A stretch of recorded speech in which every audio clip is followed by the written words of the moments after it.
Welcome to the Crazy Hat Chemist. So here we are. Good morning, good afternoon, and good evening.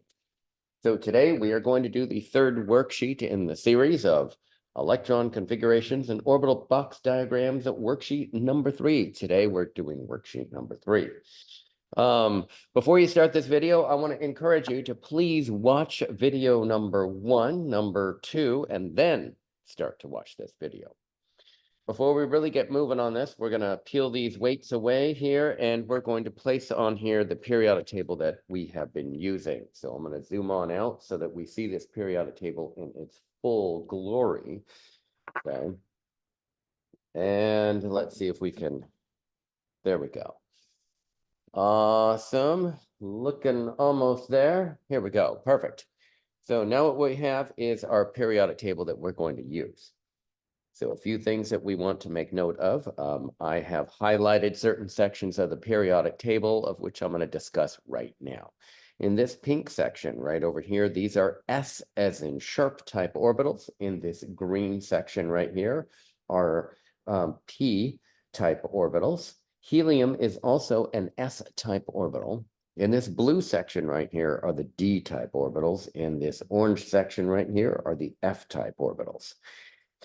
Okay, so the principal quantum number, which is N, is on this left-hand side here in green circles. That's 1 through 7. The S's and the P's stay with that principal quantum number. The D's are 1 less than that principal quantum number, which is the period.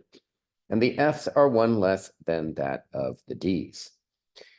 The valence electrons are written in red above each vertical column, 1 through 8 for the S's and P's. And for the D's and the F's, I have drawn a picture of a boot.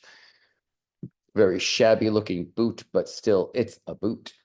So in the boot, there are 2 valence electrons. I'm going to do a little bit of folding of our periodic table, and that is I'm going to fold out the F's because that's one of the first grades you don't want to get in a chemistry class. I'm going to fold out the D's because that's the other grade you do not want to get in a chemistry class. And what are remaining? Well, S and P type orbitals, and you should see that these horizontal sections of the periodic table, these are called periods. And that's period 1, period 2, period 3, 4, 5, 6, and 7, respectively. And then the groups or families are these vertical columns, and you should see 1 through 8 very nicely for the valence electrons in red at the top. There is a break here in the periodic table. That is, there's this break right here. So these are S-type orbitals, and even though the period still remains the same, that's period 2 S's, and then period 2 for the P's. So you need to take care of that. All right. So without further ado, let's get moving here and see if we can use our periodic table to actually get the electron configuration of the elements that we have on this worksheet here. So again, this is worksheet number 3 of electron configurations and orbital box diagrams, worksheet number 3. And again, before you start watching this, I'd highly recommend that you watch the 2 previous videos because they go in sequence and it's important that you watch them. All right, so let's get moving here on this one. And we are going to do element number 17, which is a Cl, and that is chlorine. So I'm going to highlight that on our periodic table like what I've been doing for the previous videos. So this is number 17, that's a Cl, and that is most certainly chlorine. And so let's see if we can hammer this one out here. I'm going to place my weight right here, and that will enable us to get this electron configuration and then the orbital box diagram. So firstly, we're doing the electron configurations using the noble gas notation. So we got chlorine right here. We're going to go up 1 period, slam it to the far right, and then I'm going to write neon. So neon is the noble gas. What I've highlighted in yellow in complete is all the noble gases. So we're using a noble gas notation. So how you find the nearest noble gas that is prior to that element, I'm being very specific. You can't just find the nearest noble gas because that is actually 1, in this particular case, 1 more proton or electron than what you want. So we can't use that one. We have to go up 1 period and slam it to the far right. So that would be neon. So we're going to write down neon in brackets. So we got neon in brackets just like that. All right, fantastic. So that is actually counting all the way up to 10, because neon is number 10. So we've counted up to number 10. So now what we need to do is count to 11, 12, 13, 14, 15, 16, and finally 17. To count to number 11 here is going to be a 3s, 3s, 1, and 2. And then we're going to continue, but there is a break in our periodic table here. You should see that. There's our break.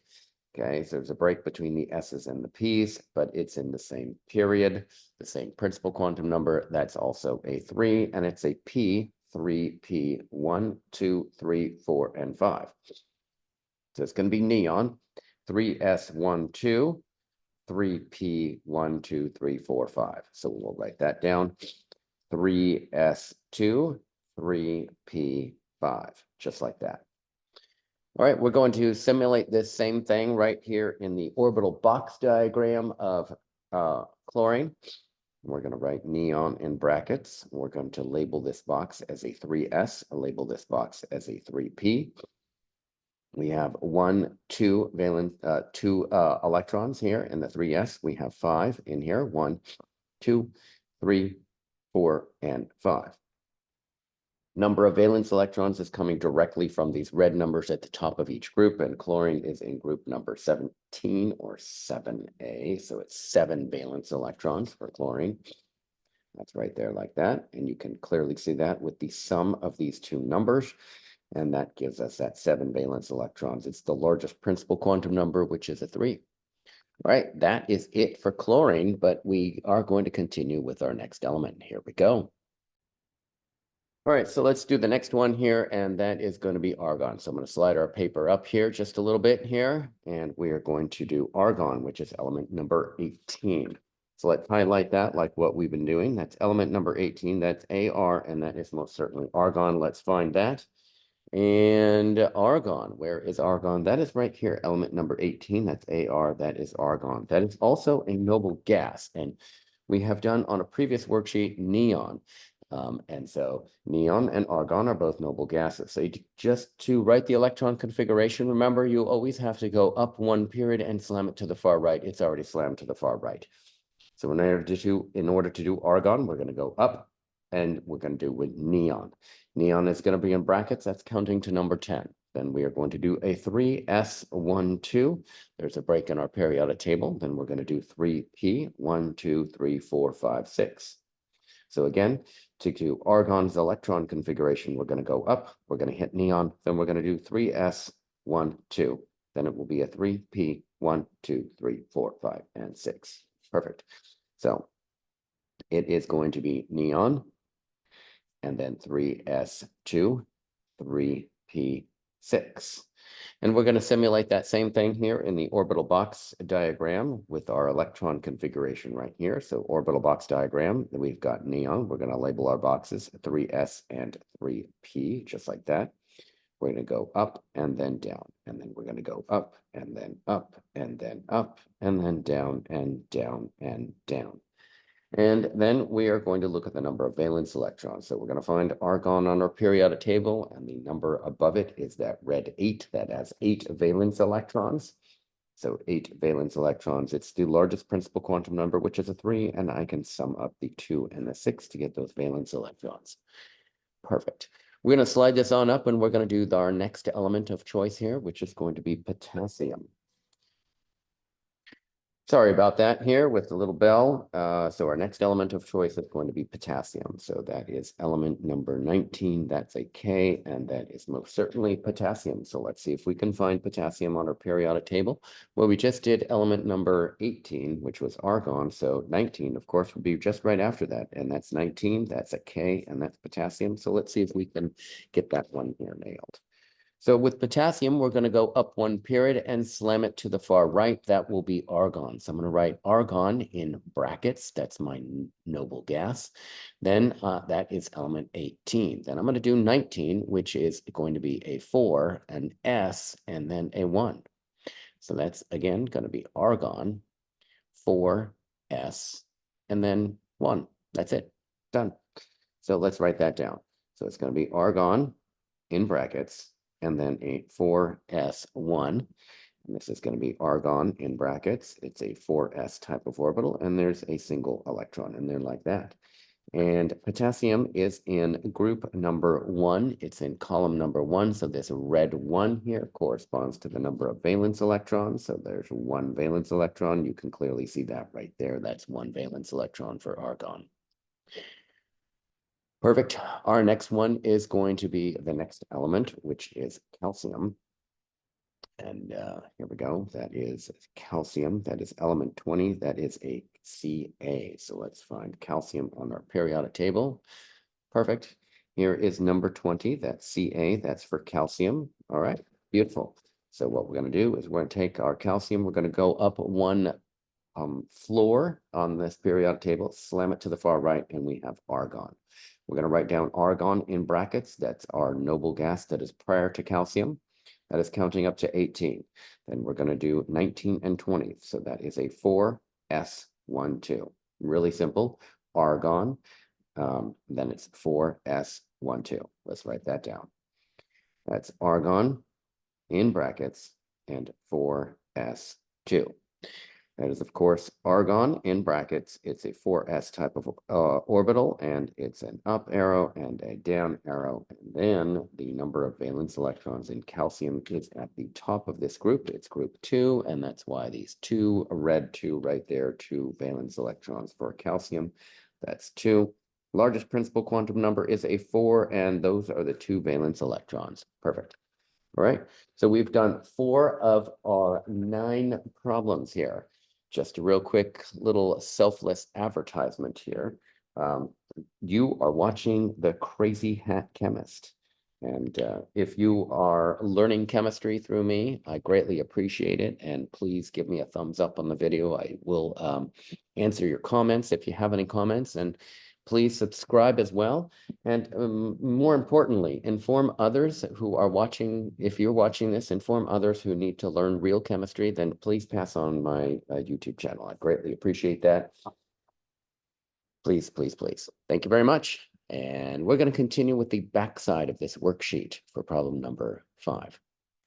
All right, here is the backside of our worksheet. So let's continue on here. We're going to do one of my favorite elements, and that is element number 22, which is titanium. Why do I like titanium? Well, it's one of the royal metals, and it requires a special acid to dissolve. I also have a bicycle frame that is made out of titanium, one of the original Merlins, and well, the SR-71, the fastest air-breathing dragon, is made out of titanium. And you have to refuel that little baby up in the air. Super cool airplane. So let's do titanium, element number 22. All right, here we go. In order to find titanium, what we're going to have to do is we're going to have to open up our periodic table here. So in opening up our periodic table, we will be able to find element number 22, and that's Ti for titanium. Okay, so that's important. So let's find out where titanium is in relationship to the noble gases here. So the noble gases, again, are in this yellow column in this far right-hand side of the periodic table. These are all the noble gases. So there's our element of titanium. We're going to go up 1 floor and then move it all, slam it all the way to the right. That will be argon. So I'm going to do argon, element number 18. And then what we need to do is we're going to zoom on out this just a bit here so that I can see everything on our periodic table. So we're going to do argon.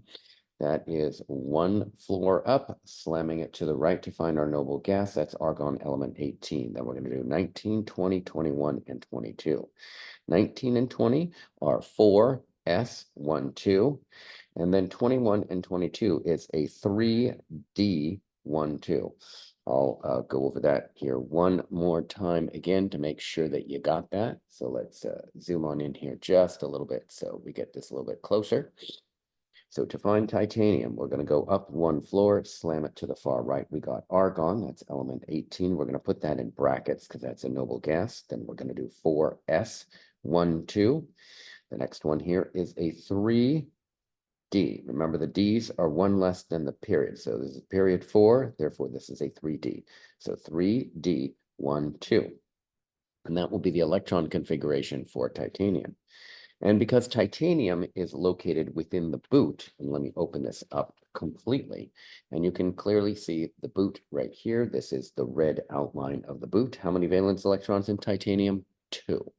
That's perfect. All right, so let's write this down, what we just discovered here. So there are 2 valence electrons in titanium. I'll indicate that in just a moment here.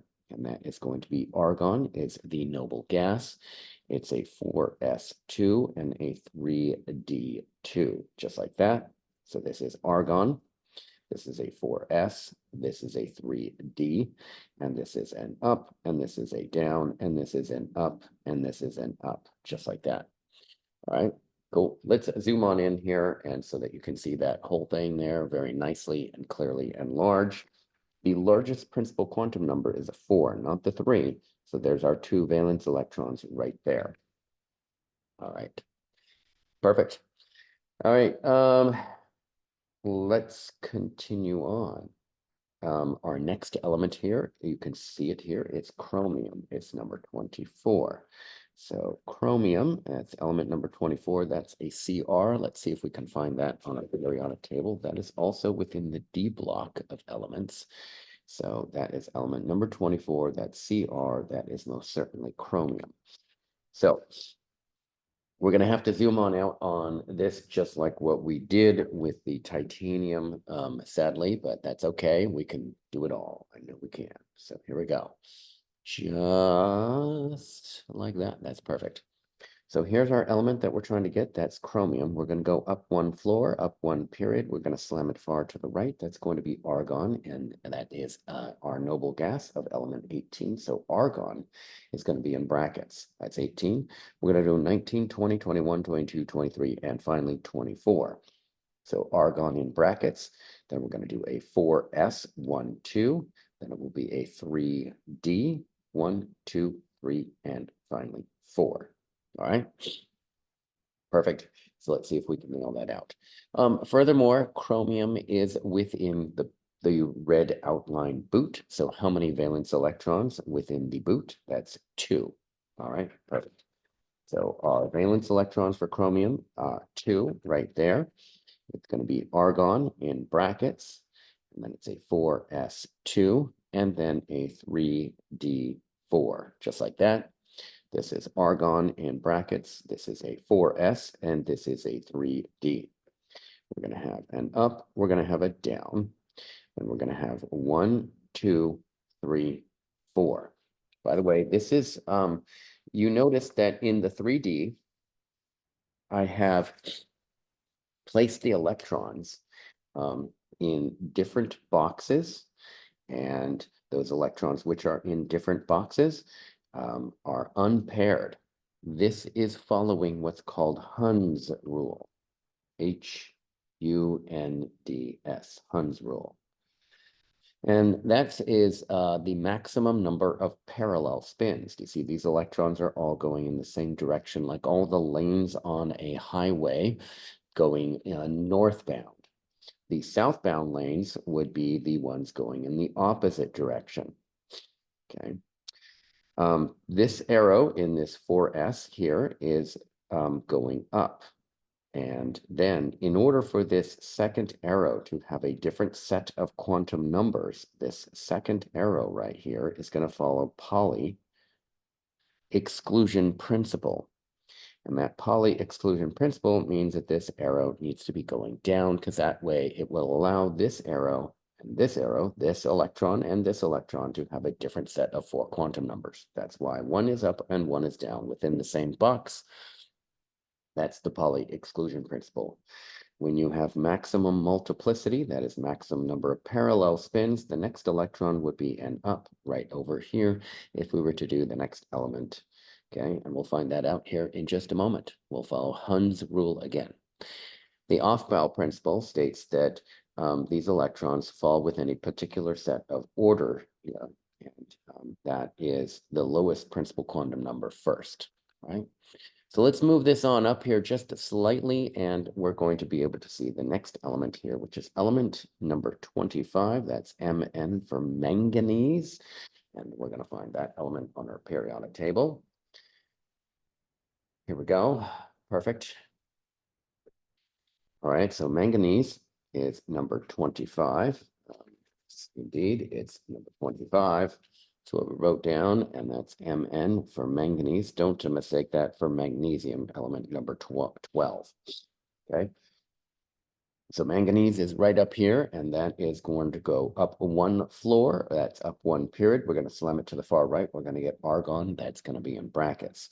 Then we're going to write 4s, 1, 2. Then it's going to be 3d, 1, 2, 3, 4, and finally 5.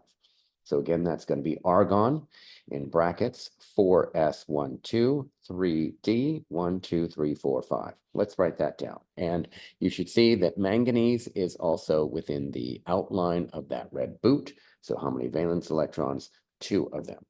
Perfect. All right. So we have, there we go. We have argon in brackets, just like that. And then we have a 4s2 and a 3d5. There are 2 valence electrons.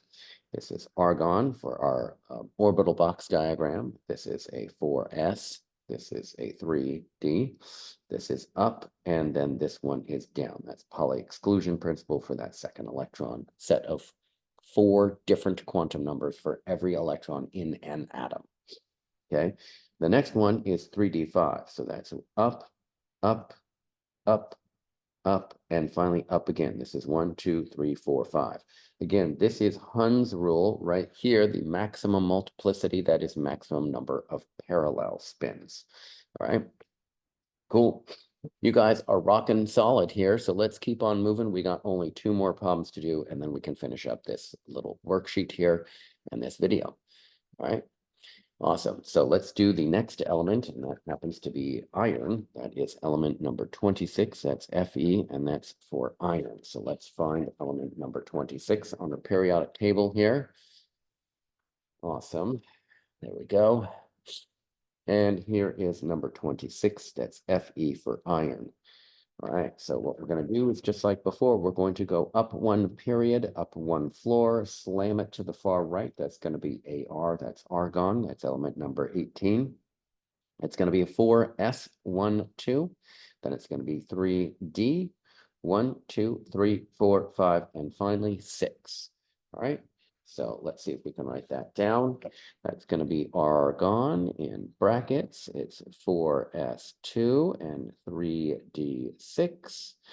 So that's Ar, that's 4s and a 3d. I didn't mention, but we'll mention it right here. That is iron is within the red highlighted section here. That is within the boot. How many valence electrons in iron? That is 2.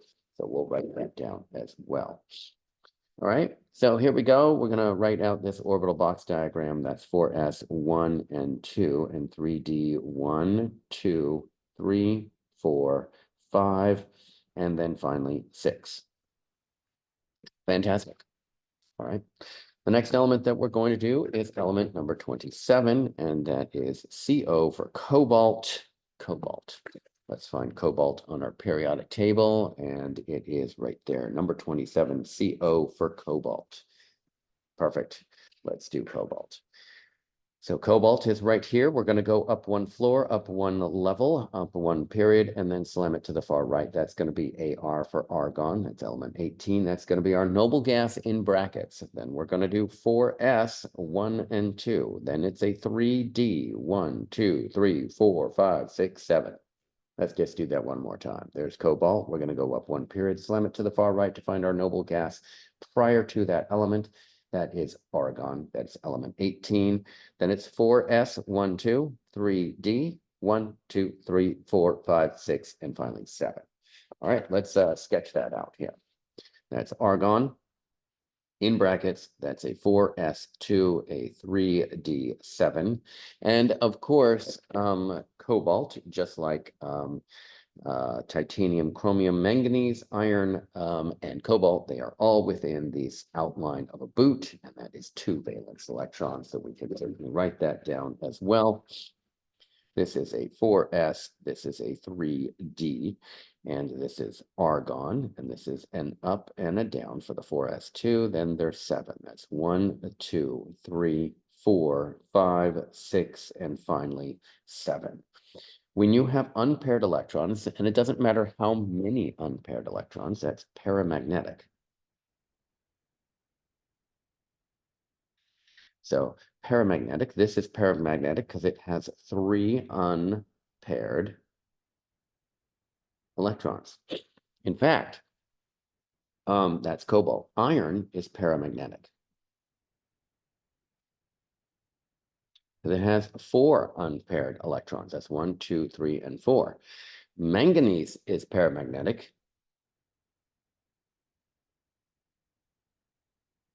Because it has 5 unpaired electrons. So if there is just but 1 unpaired electron, then it is paramagnetic. When an element is paramagnetic, it is attracted to a magnetic field. Okay, it doesn't mean it's a ferromagnet like iron, but paramagnetism means that that element is attracted to a magnetic field. So hopefully you learned something else and new. And I am the crazy hat chemist. So what we're going to do is we're going to do just a little bit of an outline here of what we have done on these worksheets. Let's zoom on out so that we can get all of the answers for all of them up here so that you can have them all up here. So let's see if we could do that here. Boom, boom, boom, boom, boom. Okay, there is almost there. That is the back side. Okay, and this is, of course, the front side. Okay. We're going to mention one other thing here. Now that we talked about paramagnetism, we're going to talk about diamagnetism. And that's going to be right over here in calcium. So calcium is diamagnetic. That means diamagnetic has paired electrons. And that means that it is not attracted to a magnetic field. It would rather die, and that is fall through the magnets, than be hung up by those magnets. Okay, perfect. You learned something else. I am the crazy hat chemist, so I'm hoping that you are enjoying these videos here. This is the electron configurations and orbital box diagrams worksheet number 3. And this is it for this one. I'm signing off until next time. Remember, there's a worksheet number 4, so stay tuned for that one. See you next time. Bye for now.